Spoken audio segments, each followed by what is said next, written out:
جب کوئی محتاج ہوتا ہے نا، محتاج ہوتا ہے تو وہ اپنی چیز کے فضائل سنا سنا کے اگلے کو پیش کرتا ہے۔ آپ دکان پہ جائیں گے نا، دکان پہ جائیں گے، دکاندار سے پوچھیں گے کہ جی یہ کپڑا کیا میٹر ہے؟ وہ کہے گا جی ماشاءاللہ یہ اتنا مہنگا نہیں ہے، 200 روپے میٹر ہے، اور ماشاءاللہ کلر اس کا ایسا ہے کہ کپڑا پھٹ جائے اور کلر نہ اترے، چاہے پہلی دھلائی میں رنگ اتر جائے، لیکن وہ کہے گا جی ایسا ہے کہ پھٹ جائے گا لیکن کلر نہیں بدلے گا اور کبھی اس کا دانہ نہیں نکلے گا۔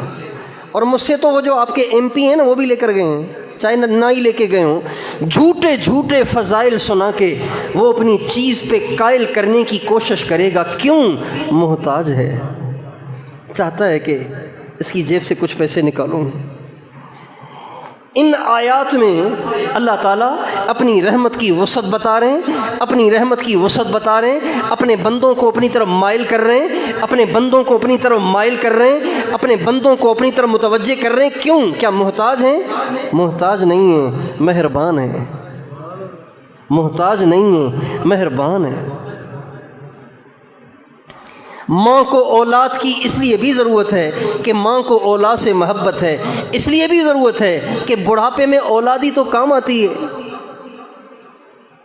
اس لیے کہتی ہیں مائیں کہ اپنی بیوی کو لے کے الگ گھر میں نہ رہو، یہی میرے پاس ٹھہرے رہو۔ محبت بھی ہے، ضرورت بھی ہے۔ بھائی کم از کم بیمار ہو جاؤں گی، بیٹا پاس ہوگا تو مجھے ڈاکٹر کے پاس لے کر جائے گا، ہسپتال لے کر جائے گا۔ اللہ محتاجی سے پاک ہے، اللہ محبت کی وجہ سے بندوں کو اپنی طرف مائل کر رہے ہیں اور متوجہ کر رہے ہیں، اور بندوں سے کہہ رہے ہیں میرے بندوں میری رحمت سے نا امید نہ ہو، توبہ کرو سارے ہی معاف کر دوں گا۔ بتائیے ایسا کوئی مہربان دیکھا؟ ایسا کوئی مہربان سنا؟ اتنا کوئی مہربان ہو، اتنا کوئی پیار کرنے والا ہو، اور مشکل کشا بھی ہو، اور حاجت روا بھی ہو، اور اس کے بغیر گزارا بھی نہ ہو، پھر بھی بندے اس کی طرف مائل نہ ہوں، تو کتنی بدقسمتی ہے۔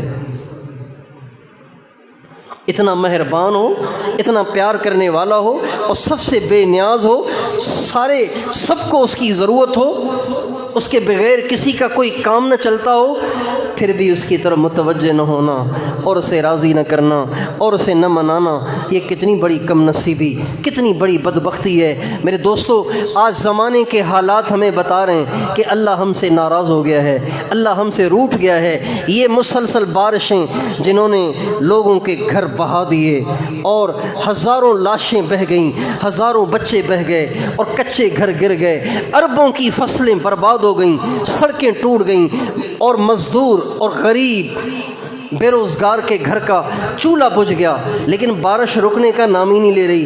آپ کے یہاں تو اتنی بارشیں نہیں ہیں، ہمارے یہاں تو بہت بارشیں ہیں۔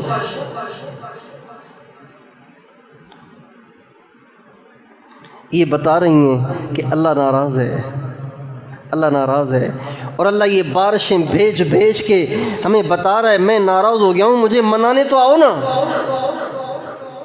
مجھے راضی کرو تم۔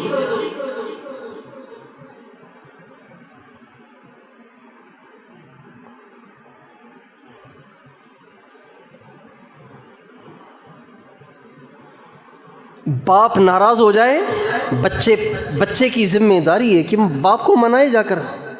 خاوند ناراض ہو جائے، بیوی کی ذمہ داری بنتی ہے کہ خاوند کو منائے، اور بیوی ناراض ہو جائے، خاوند کی ذمہ داری بنتی ہے کہ اس کی منت سماجت کر کے اس کو منائے، پیار محبت سے اسے منائے۔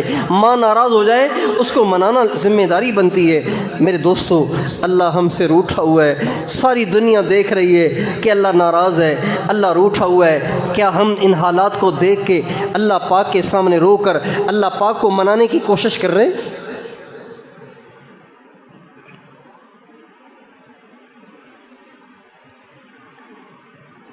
اتنی مہنگائی ہو گئی ہے،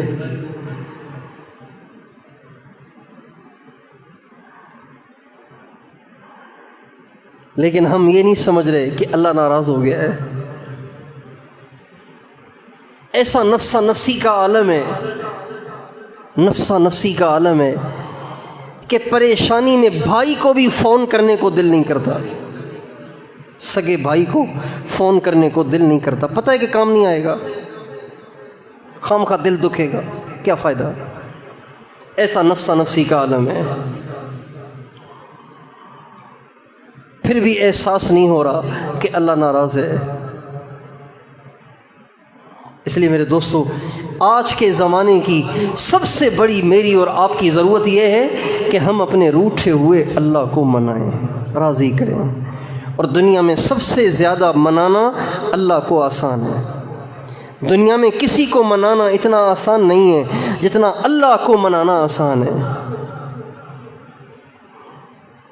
اس پہ ایک مثال کے طور پہ ایک واقعہ عرض کرتا ہوں، پھر ختم کرتا ہوں۔ موسیٰ علیہ السلام کے زمانے میں ایک دفعہ بارش نہیں ہو رہی تھی۔ موسیٰ علیہ السلام سے لوگوں نے کہا کہ حضرت آپ دعا کریں۔ موسیٰ علیہ السلام نے کہا جمع ہو جاؤ، ہم دعا کرتے ہیں۔ لوگ جمع ہو گئے، جمع ہو کے جو دعا کی جاتی ہے نا، اجتماعی دعا، اس کی ایک بڑی تاثیر ہے۔ اجتماعی دعا کا بڑا اثر ہے، اس کو ہم ضرور آزمائیں، بلکہ اس کو کریں۔ جب کبھی کوئی پریشانی آئے نا، پریشانی آئے، اپنے سارے گھر کو جمع کریں، عورتوں، مردوں، بچوں، سب کو جمع کریں، سب سے کہیں وضو کر لو، 2 رکعت بھی پڑھ لیں تو بہت اچھا، اتنی ہمت نہیں ہے تو سب کو جمع کر لیں، اور مصلوں پہ بیٹھ کے سارے ہاتھ اٹھائیں، ایک دعا کرے، دوسرے آمین کہیں۔ دیکھیں آپ کا مسئلہ کیسے حل ہوتا ہے، دیکھیں اللہ کی کیسے رحمت آتی ہے۔ عجیب عمل ہے یہ، عجیب عمل ہے یہ، آپ کو سارے وظیفوں سے بے نیاز کر دے گا اگر آپ اس کو آزمائیں تو، اگر آپ اس کو کر کے دیکھیں تو۔ پریشانی آئی ہے، پریشانی آئی ہے، بجلی کا بل بہت زیادہ آ گیا ہے، آپ افورڈ ہی نہیں کر سکتے، سارے گھر کو جمع کرو، پہلے اللہ کی تعریف کرو، پھر آپ علیہ السلام پہ درود پڑھو، پھر ہاتھ اٹھا کے آپ دعا کریں، سارے آمین کہیں۔ دیکھیں اللہ کیا کرتا ہے۔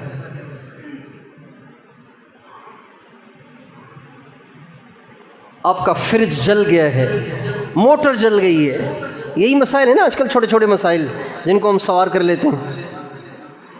موٹر جل گئی ہے، سارے گھر کو جمع کریں، ہاتھ اٹھائیں، دیکھیں اللہ کیا کرتا ہے۔ چوٹ لگ گئی ہے بچے کو، سیڑھی سے گر گیا ہے، سارے گھر کو جمع کریں، اے اللہ تیرے ہاتھ میں ہے، تیرے ہاتھ میں شفا ہے، شفا دے۔ دیکھیں اللہ کیا کرتا ہے۔ موسیٰ علیہ السلام نے اپنی قوم سے کہا جمع ہو جاؤ، جمع ہو گئے۔ موسیٰ علیہ السلام نے دعا کی، اے اللہ پیاسے ہیں، بھوکے ہیں، جانوروں کو کھانے کے لیے گھاس نہیں ہے، اے اللہ بارش عطا فرما۔ موسیٰ علیہ السلام دعا کرتے رہے کرتے رہے کرتے رہے۔ ویسے تو جب کبھی دعا کرتے دھواں دار بارش ہو جاتی، آج بہت دعا کر رہے ہیں لیکن بارش ہی نہیں ہو رہی۔ موسیٰ علیہ السلام بڑے حیران ہوئے، اللہ تعالیٰ سے کہا یا اللہ دعا تو ہم نے بہت کی ہے، بارش کے کوئی آثار نظر نہیں آ رہے۔ اللہ نے فرمایا جو مجمع لے کر تو دعا مانگ رہا ہے، ان میں ایک شخص ایسا ہے جو 40 برس سے کبیرہ گناہ کر رہا ہے اور اب تک اس نے توبہ نہیں کی۔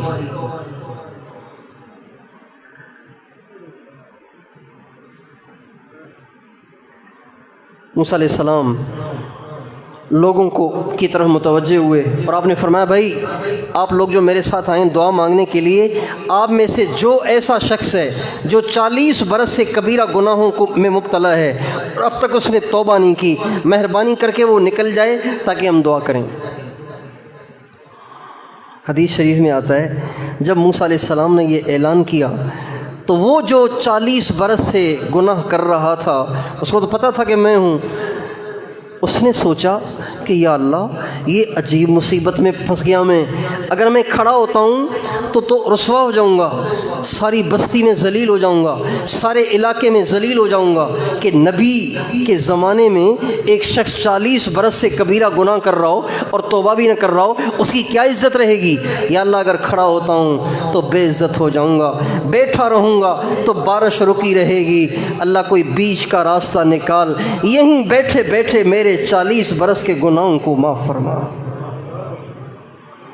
ابھی اس نے زبان سے یہ بول نکالا تھا کہ دھواں دھار بارش شروع ہو گئی۔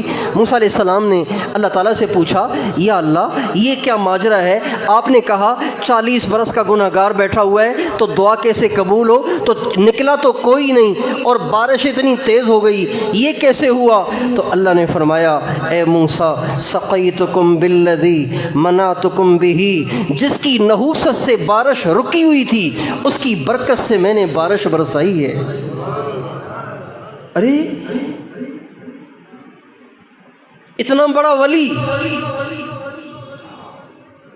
منٹوں میں اتنا بڑا ولی بن گیا کہ پہلے تو اس کی نحوست سے بارش رکی ہوئی ہے، اب اس کی برکت سے بارش برس رہی ہے۔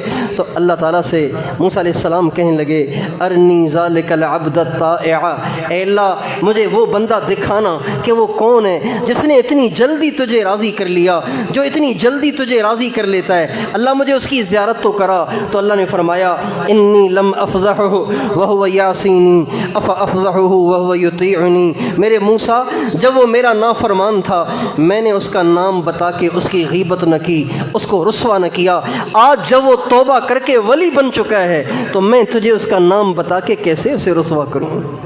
اے موسیٰ میں تو اوروں کو غیبت سے روکتا ہوں، خود کیسے غیبت کر لوں؟